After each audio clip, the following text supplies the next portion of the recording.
Welcome to the Italian Wine Podcast. I'm Rebecca Lawrence and this is Voices. In this set of interviews, I will be focusing on issues of inclusion, diversity and allyship through intimate conversations with wine industry professionals from all over the globe.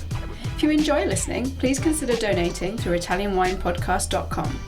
Any amount helps us cover equipment, production and publication costs, and remember to subscribe and rate our show wherever you tune in. Welcome to the Italian Wine Podcast with me, Rebecca Lawrence. Today I am super excited to introduce our listeners to Jahde Marley, a person who probably isn't aware of it, maybe is, but who has been instrumental and inspirational in my own Italian wine journey, so perfect for the podcast. So welcome, Jahde. Thank you, Rebecca. Thank you for having me. So maybe you could give the listeners a little intro to who you are, what you do, before we dive into not just your Italian wine journey, but all of the other amazing things you've been doing since we met in Verona. Cool, yeah. My name is Jahde Marley. I am a wine and spirit specialist. I really concentrate in natural wine and Caribbean rum. I do a lot of community activation by way of the Hue Society, Ideal Bartender Collective, and industry sessions, which just really serves to provide a platform and community and confidence and not only up-and-coming wine professionals, but those of us who exist in this industry who haven't always had, that outlet of community or a larger support system. So that's been really exciting. Also a champion of flavor, all things spice. I love my Caribbean food. I love food and wine pairing. Really is one of the reasons why I love Italian wine. There is just a flavor for every day, different regions, different grapes, terroir expressions, and it's just like a playground for me. Yeah, so to tell the listeners, I wanted to start with the Italian wine because that's the obvious. It's the Italian Wine Podcast, but also it's kind of our initial connection because I was fortunate enough to sit next to you a couple of years ago when I gave my first attempt for Italian Wine Ambassador. But I was so lucky to have you just by chance sitting next to me. I couldn't have got through it, not simply because, your study tip of write everything down was amazing. Seems obvious, but probably wasn't to me at the time. But also the passion and commitment you have for Italian wine. So how did you come to Italian wine in particular?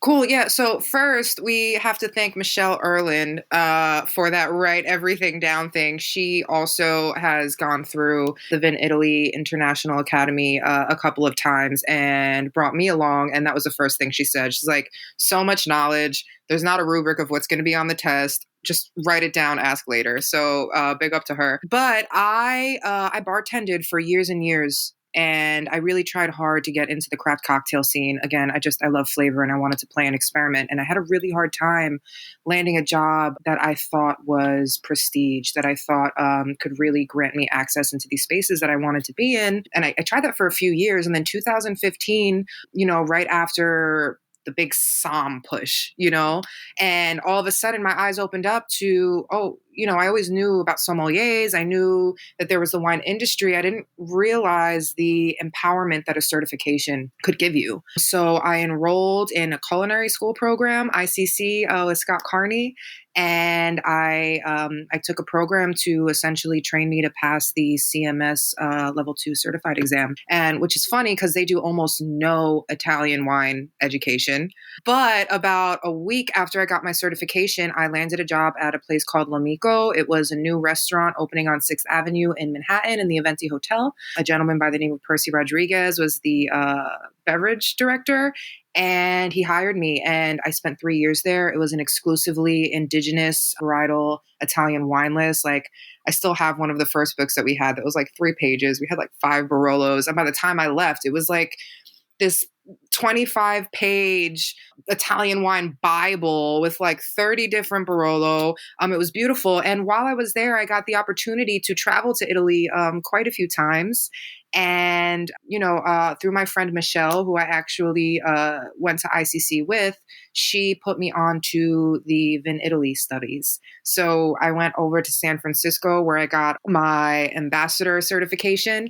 And then I wound up going back out to Verona. I just wanted to experience Italy within that community. That's where I met you. It was a really beautiful, enriching time. Again, I love this idea of regionality. I thought I was going to go up to Piedmont and just chase down all of the Barolo, all of the Barbaresco. I went up there and wound up finding these really delicate, beautiful, fizzy red wines.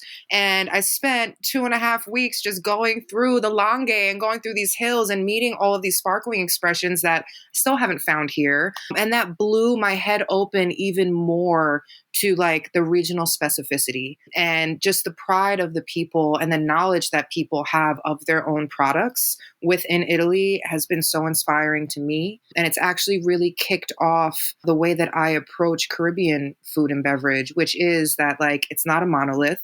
If you take the time to listen to the people who are cooking the food, to the people who are working in agriculture, they can tell you what the differences are, and we should be respective of that. And there's also a lot of empowerment that comes along with it. I think that, you know, when we were in class, we heard stories of these micro Malvasias and Moscatos that brought tourism and industry into these little tiny pockets. And that was just so inspiring to me. So it's been Italian wine. Like I get a little far away from it and then I come right back. It's my standard. It's at the center of my heart when it comes to wine. So yeah, Italian wine arguably is at the center of everything for me. Yeah, I mean, me too. And I remember watching your Instagram of that trip to Piemonte and that exploration of the red sparklings, which wasn't really something that I'd done at the time, and began to really change my mind. And like you say, there's so much out there, and giving people this like pride and this connection to the product that is right in their land. Like you say, that regionality, that specificity is something that is, yeah, exactly what I'm chasing for in the Italian wines, and is so important. I do want to come back and ask you about natural wine, but you mentioned education, and obviously this is the perfect point to talk about it because you're an educator yourself. You've certified in different ways, but you're also, one of the things I love about what you've been doing is that you're an advocate for everyone finding their own way in the industry, like not necessarily just chasing the certification, but also not, you know, there's been a lot of backlash recently, but not just throwing the certification out, because there's the recognition, the status, the prestige, and like you said, the access. So I wondered if you could talk a little bit about some of the things you've been involved in terms of new forms of education, new communities and access. Yeah, for sure. I do feel that there is a space for certification still. I'm a very, I love science. I'm a very technical learner. I need books and I need some guidance in order for something to really sink in. Just because I'm such an expansive thinker, I will get hung up on little details if something is just poking out and doesn't make sense, right? I also just want to mention, and this is something that I've just now started to think about, we have people with different kinds of learning abilities and different kind of learning blocks. And we have to be respective of that as well. Not everybody learns the same way, and structured learning really can deal with that. Now, that being said, it's the same thing in any educational system where if you're not careful, they will sterilize you. They will beat your opinions out of you in order to fit you into a box. And really, that's their job. They're standardizing, right? That's what they're going to be doing. And when you are somebody who is either hyper creative or coming from a background that's not necessarily a Venice background, sometimes you don't know any better. But then to feel like you have to conform. And a lot of the other organizations that I currently am aligned with is about taking away that notion of conformity and really allowing people to come to the table as they are. More knowledge and more perspective adds more color, it just adds more perspective. And we're in food and wine. I mean, the more palettes we have at the table, the better it is for everybody industry wide. So that being said, there's a couple of organizations that I know I mentioned in the intro. Industry Sessions is a natural wine study for BIPOC, Black and Indigenous and people of color. So that's just been huge. We have winemakers come through. We have really big wine educators and names come through and really bring them into our community, which seems to be enriching on both ends. And it goes way beyond the sessions. We're all in constant communication. There's trips that have been planned and just a real network of like, hey, if you need something, whether it's just an ear or some resource, shout out to Eureka. She is just like a mantle and is just there at the center of this web, just networking and blasting people out. It's beautiful. I'm also involved in the Hue Society, which was founded by Tahira Habibi years and years ago. She's been doing some serious work for years. And from what I understand, it really started as a way to connect consumers with Black winemakers. I shouldn't even just say consumers in the sense that like we drink wine, not necessarily, not industry. And she's had this plan the whole time where she's going to grow it into something that is an educational hub, but one that is centered on the Black experience, using our language, using our culture as kind of the platform, and then reaching and bringing these other things in. So that's really been great. And something that I always say is if you are, especially coming from some of these communities that are not steeped within Venice culture, I think it's important if you're going through a standardized education system to also have a community that you can come back to, that you can bounce some things off, and that you just feel comfortable expressing alternative views. So that's been really, really important to me. And also, because I am equally passionate about Caribbean rum. My father is from Jamaica, and I feel an incredible amount of ownership over that space, is the Ideal Bartender Collective with my partner Keegan Joseph and my friend Calvin Ufre, also all of Caribbean descent, where we essentially, we're fighting to be the authority on our own products, the same way that you go to Italy and you have these folks who may be farmers from a specific region, but you're not going to argue with them about what's on their land. It was such a source of inspiration. So that really, there's a major connection there. That's really cool. I'd never thought about that connection, but yeah, that's really awesome. I should mention for listeners, we have Tahira Habibi coming up as a guest. I'm speaking with her next week about Hue Society because I've been incredibly inspired by, like you say, the work she's been doing for years about this idea of like not having to conform to a system that's already in place, not having to bend to the structure of a certification course and what it might expect to you, like coming with your own thoughts, your own ideas, and also your own background.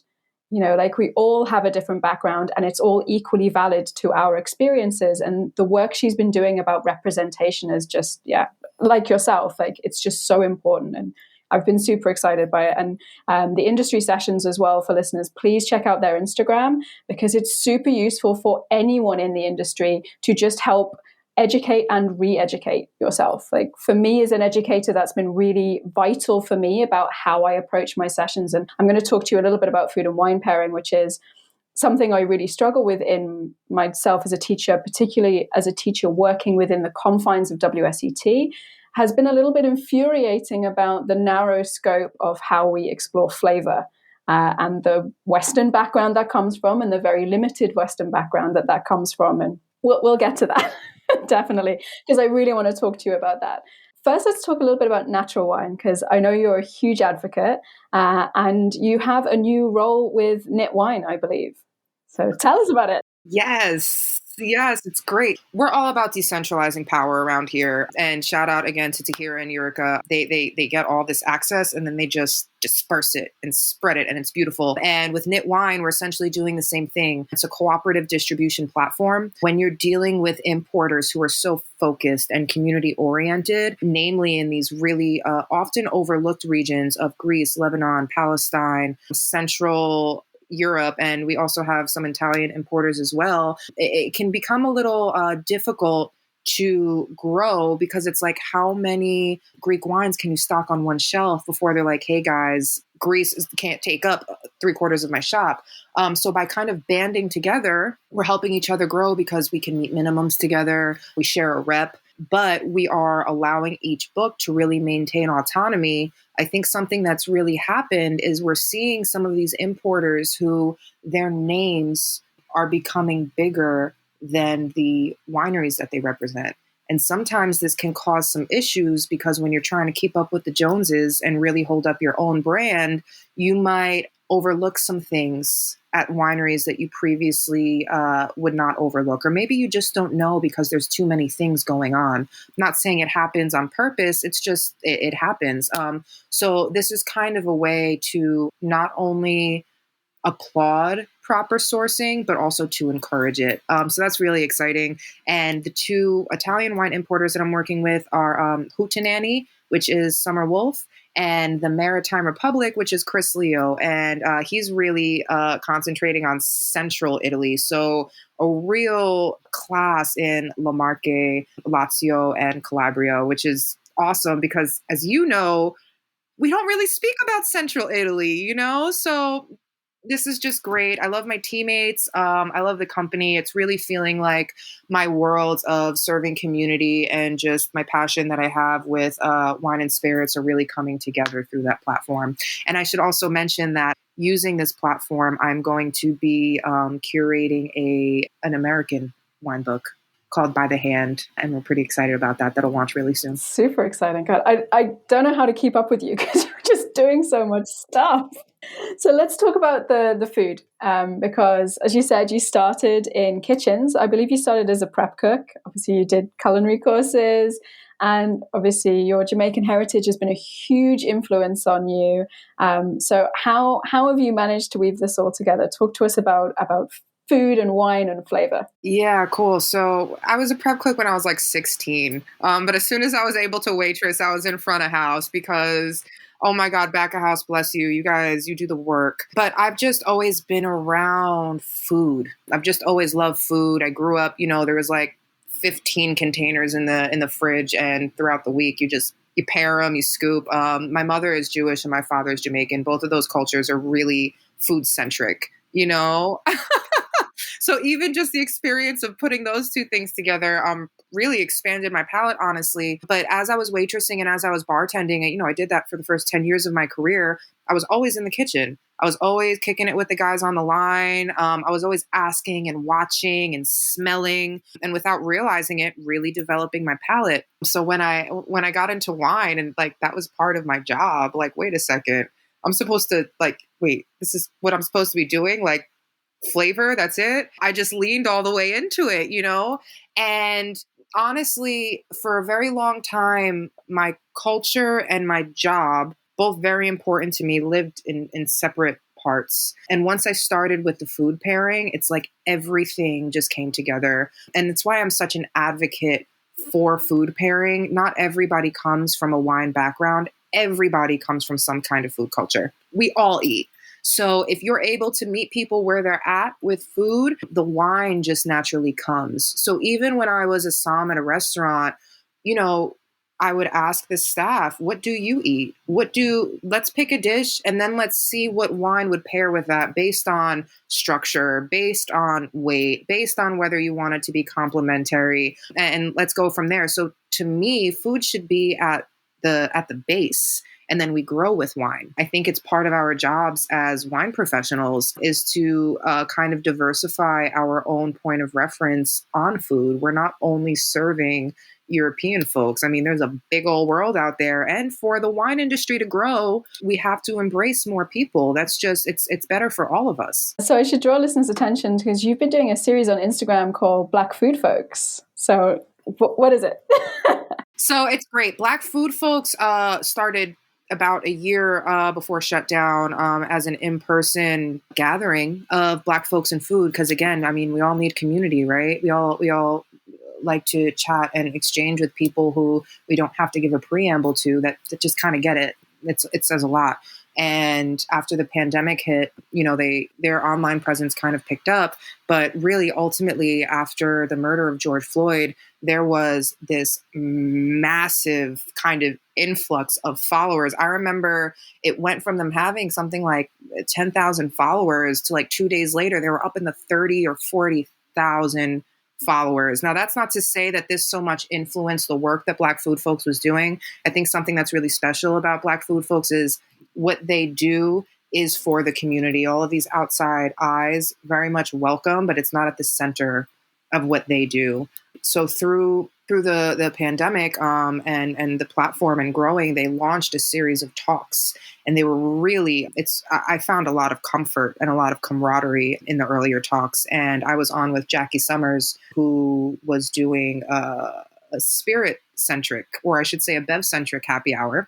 And it was great. And I bumped into Clay at Hunky Dory in Brooklyn, and he was like, hey, Want to do some wine? I'm like, yeah, I want to do some wine. I have so many friends. So essentially all that I really do is I spend an hour with people that I love, actually all Black women. And we speak about wine. We speak about our passion. We speak about our food. We speak about their work, hopes for the industry. And it's really a hub of joy. And I think all of us within the wine and spirit space, if we weren't crazy passionate about this, we would not be doing it, because it's kind of crazy the things that we do for the amount of money that we get paid, and the amount of hours that we put in. But it's so nice to exchange in that joy space and not only speak about the ills and the difficulties and the trauma. So that's really where that stems from. And we have such knowledgeable and capable people in our community. It's really important that we give folks the space to speak about what brings them joy and what makes them happy, and not just ask them about like what we want to color our articles with by way of like what we think people want to hear. So Black Food Folks is amazing. Shout out to Colleen and Clay. Yeah. So great. I love the idea of it as a hub of joy, because if you think about like the spaces where people come together around the dinner table with food and wine is where the best conversations happen. It's where like the community really does come together in so many cultures. I can't think of a culture where that isn't the case. So it's so nice to have, like you say, this positive space that just combines those two things. So we've got to talk rum, because I know this is the Italian wine podcast, but I love spirits. And actually the spirits section of my diploma was my favorite. Everyone else hated it. I loved it. But you've been doing some really important work in rum, because it's a problematic topic, because of its connections to colonialism. And this has been something that has really, until the work of people like yourself, has kind of been largely ignored in the industry. So what's your advice for our listeners who are interested in spirits and in rum in particular, about how to educate them whilst also managing to support the industry in a positive way? Well, I think that wine people are perfect for kind of opening the aperture of rum, because we do these things anyway, which is recognize that the juice in the bottle is just one part, and it is the final part of what happens, and nothing happens in a vacuum. The juice doesn't just magically appear in the bottle. There's a lot of history associated with it. There's a lot of politics that surround these things, whether it be agricultural based or otherwise, migration, what have you, labor.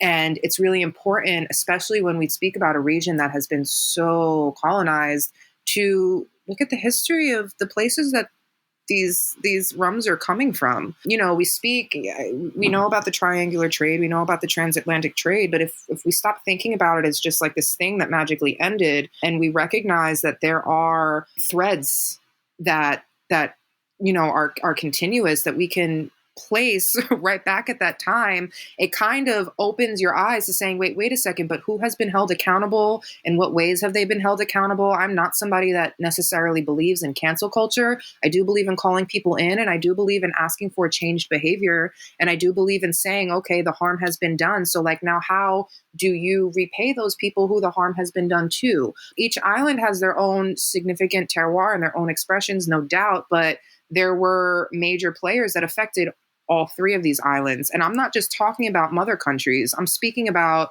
the Dutch East India Company. I mean, you think that they magically went away? They didn't. So, I mean, as far as educating yourself on rum, I would say stop just concentrating on the rum and look at the sociopolitics that surround the juice, and stop saying that it's no politics. That's impossible. It's impossible. At the end of the day, especially when you're in a region like this, everything leads back to politics. And for somebody to say just rum, no politics, you are erasing an entire period, and you are currently erasing an entire people. And that's an immense amount of privilege. And something that just has been very frustrating to me is that when it's easy, the rum community is very much decolonize this, reparations for that. Let's have these distiller partners. But when it comes to pen and paper, and when it comes to actually shelling out some money, and when it comes to doing the work, it comes back real quick.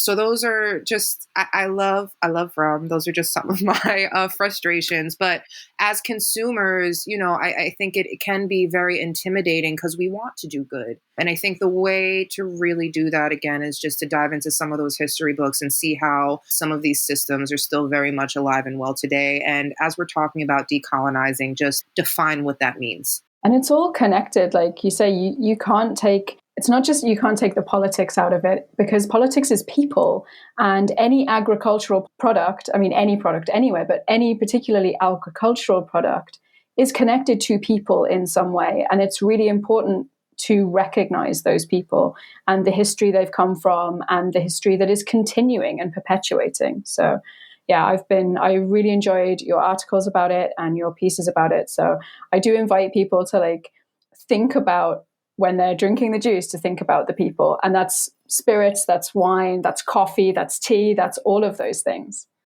I also think it's important to bring up, especially, yes, coffee, yes, tea, but also certifications. Certifications are great, but it is very European.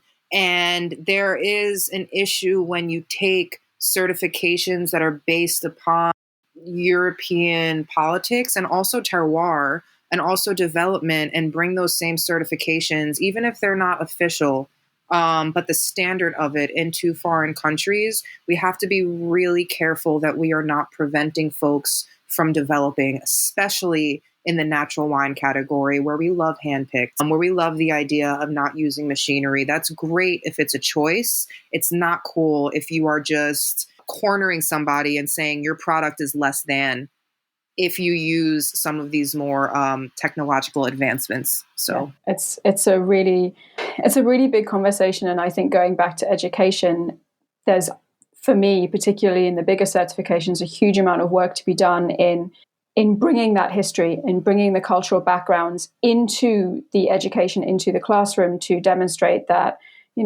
these big bodies are aware of it and the problems. And just, we're never going to solve it in one classroom session, but make your students aware of it. Tell them to go and look it up, look in the history books, look for people who are explaining why things might be problematic and what are the other things we should consider. Like, I think that's really important for educators to be aware of. Like, you can't fix it in one session, but you can start fixing it in one session.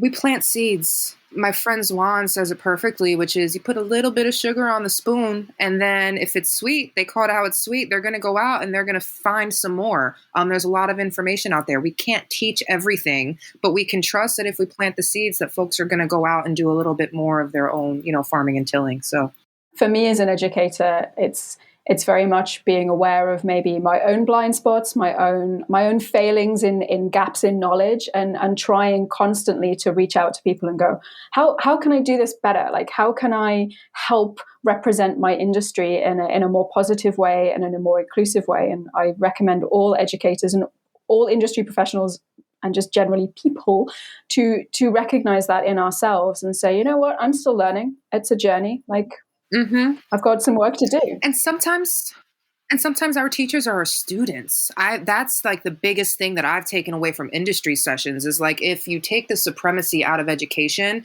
and we look at it more of an exchange, there is a lot to be had on both ends. And I think that sometimes in wine, we feel so pressured to know everything and to kind of speak down that we miss the opportunity to level with people and also to enrich our own base of knowledge. And actually that brings me perfectly back to the food and wine pairing, which is where I want to finish, because that's one of the greatest things that I have learned from being with students, is being with students of different cultural backgrounds, where I ask them for a food and wine pairing and they give me something I'd never even considered. And it's like, that's awesome. Explain to me why it works. Like, this is brilliant. So obviously I can't let you go without asking maybe for a favorite Jamaican dish that we should try with an Italian wine. I know there's not just one, I'm sure. So I'm actually huge on condiment pairing. And I think it's because, I don't eat meat. I've been a pescatarian since I'm 15. I don't know, and I like to spice up vegetables. I like to spice up my fish. So something that I've been really crazy about, we have a sauce in the Caribbean. It's a browning sauce, which essentially is just cooked down sugar with some spice. And some people put like some soy sauce in it, but it can get these really intense like umami flavors. We put all types of stuff in it. You know, brown stewed pork, brown stewed chicken, brown stewed fish, what have you. Negro Amaro with anything that is brown stewed is just, it sets it off. You know, Negro Amaro is all about that tart, sour flavor. It sets off the sweetness in this beautiful way. It has enough weight and it's plush enough to kind of, has enough fruit, I should say, to push off some of those or complement those spicier notes. And it just, I love Negro Amaro. So that would be one. I'd say the other thing to do, and this is something that is not original to me, but a lot of Jamaican wine professionals that I know like to shout out Aki along with a buttery Chardonnay. You can think of Aki as somewhere between like avocado and maybe, it looks like eggs. It really looks like scrambled eggs, and the consistency is not far off, but it has this really buttery texture. The national dish of Jamaica is ackee and saltfish, and pair that with a nice, I wouldn't say a butter bomb, but something that has some presence of mallow. The texture just plays together so well, and it's just like, yeah, a whole lot of round slickness going on. So those are my two. Sounds great. I haven't had anything in a brown sauce, but I've recently got into tonkatsu sauce from Japan, which I assume has some similarities in sense of that umami, that spice, that sweetness. And now I'm desperate for a Negro Amaro to go with my next tonkatsu sauce. I actually had this tempeh banh mi the other day along with a Negro Amaro. And I was just like, you know, this just doesn't ever fail. And there's something to be said of that. There are a lot of Chinese Jamaicans, Southeast and Eastern Asian Jamaicans, and the flavors definitely come over along with migration. And totally, there are parallels going on all over. Oh, I'm hungry. I don't know which I'm more like.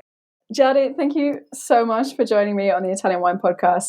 Where can our listeners find you online on social media so they can go and hunt out what you're doing? So I'm only active on Instagram because I can't be everywhere. It just takes too much. JahdeMarley.drinks is where you can find me. You can also check out my website, JahdeMarley.com. I do a lot. I'm ever evolving. I don't really want to define myself, but I'm sure that if you check in, something cool will be going on. So I have no doubt. We'll put links to that when the episode goes out. Thank you everyone for listening. Don't forget to follow us on social media, subscribe, and of course donate on the website to make sure we can keep these great conversations flowing. Listen to the Italian Wine Podcast wherever you get your podcasts. We're on SoundCloud, Apple Podcasts, Himalaya FM, and more. Don't forget to subscribe and rate the show. If you enjoy listening, please consider donating through ItalianWinePodcast.com. Any amount helps cover equipment, production, and publication costs. Until next time, Cin Cin.